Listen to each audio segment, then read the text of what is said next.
ఈ వైన్ షాపులను కూడా రావడం జరిగింది. ఇప్పుడు తెలుసు నాకు, ఎందుకంటే నా పక్కన కూర్చొని నా ఇంట్లో వీడియో తీశారు కాబట్టి. అయితే నేను వాళ్ళతో మాట్లాడే సందర్భంలో మరి ఎవరు తీసిండో నాకు తెలియదు.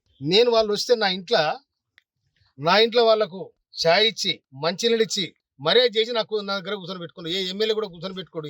నా దగ్గర కూర్చొని పెట్టుకుంటే నేను ఛాయ్ ఇస్తే నా ఛాయల్ని ఇసం పోసిరు, వాళ్ళని ఛాయ్ అయిపోయారు. ఇది తీన్మార్ మాలిగాడు చేసిన లెక్క. ఇది వాని మనసులు ఇవాళ ఒక మందుల సామెలంటోడు నికారసన ఉద్యమకారుణ్ణి ఇవాళ తుంగతుర్తి ప్రజలు నన్ను దీవించి ఈ విధంగా నన్ను డ్యామేజ్ చేయడానికి, నా మీద బ్లాక్ మెయిల్ చేసి నాతో డబ్బు తీసుకోవడానికి కుమ్మక్కై నేను లిక్కర్ దందా చేసినా, లేదు పూల దందా చేసినా, ఏం దందా చేస్తా నేను?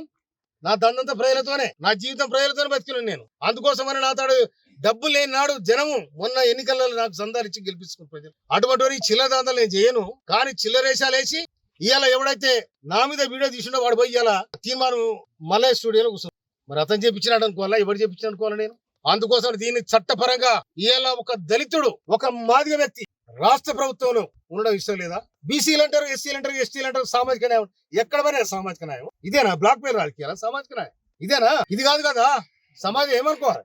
దమ్ముంటే తుంగతుర్తి గడ్డ మీద రా, తుంగతుర్తి గడ్డ మీదకి వచ్చి ఇవాళ నేను చేసింది నాకు చెప్పాలి. లేకపోతే దీన్ని చట్టపరంగా నేను తప్పకుండా నేను చర్య తీసుకోవడానికి ప్రభుత్వాన్ని విజ్ఞప్తి చేస్తాను. నా ఇంట్లో ఇష్టం కలిగిపోతే ఇంతకంటే ద్రోహం ఏముంటుంది? వాటిని నాకు ఫోన్ చేసి ఇంకా నీ వీడియోలు ఉన్నాయంటే, వీడియోలు అన్ని మలిచి నూక్కోరా, నువ్వు అన్ని మలిచి నూక్కో, ఏడు నుక్కుడా నూక్కో కొడక. మళ్ళా కనుక ఇది వస్తే తొక్కి నేను కసరే దొక్కబో చూసుకో. నేను మందల సాబరెడ్డి ఏమనుకున్నారు మీరు?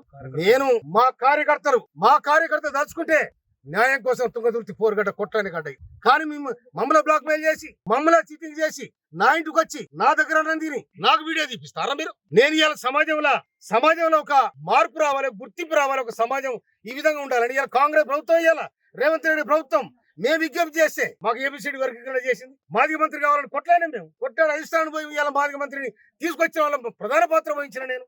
నా తమ్ముడు ఎంపీలను అందరిని అక్కడ చిన్నోళ్ళు, నేను చెప్తే వినరు వాళ్ళు. అరే తమ్ముడు, మనము చెదిరిపోతే ఆగమైతే ఎవరు వద్దురా, రాష్ట్ర ప్రభుత్వానికి మనం విజ్ఞప్తి చేస్తే మనకు మంత్రి పదవి వస్తే సామాజికంగా మాదిగలకు కూడా అవకాశం ఉంటుంది అని చెప్పి నా ప్రయత్నం చేసిన. ఈ ప్రయత్నం కూడా మీరు ఓర్వలేకపోతున్నారు. మీరు ఓర్వలేకపోయినా ఓర్చున్నారు, అది నీ కర్మ. కానీ ఇవాళ సమాజంలో చెప్పే మాటలు ఒకటి, చేసేది ఒకటి, చీటింగ్ దందాలు, మాఫియా గ్యాంగులు ఏమంటారంటారు, నా దగ్గర చూపెడతారా? అందుకోసమనే ఇవాళ నేను నా మీద ఎవరైతే అకారణంగా నా ఇంటికి వచ్చి నా ఇంట్లో నా అన్నంలా ఇష్టం కలిపోయిన ఎవడెత్తుడో వారి మీద తప్పకుండా చర్య తీసుకోమని రాష్ట్ర ప్రభుత్వానికి, పోలీసు యంత్రాంగాన్ని కూడా చెప్తున్నాను. నేను నిజంగానే నాకు ఎవరు డబ్బులు ఇచ్చే చెప్పాను. వాళ్ళు వస్తే తప్పకుండా అన్ని వ్యవహారాలు మాట్లాడతాం. ఒక మనిషి ఇంటికి వచ్చినప్పుడు ఉత్తు వచ్చి కూర్చున్నా కూడా ఏం జరుగుతుంది, తుంగతుర్తి ఏం జరుగుతుంది, రాష్ట్రం ఏం జరుగుతుంది మాట్లాడతాం.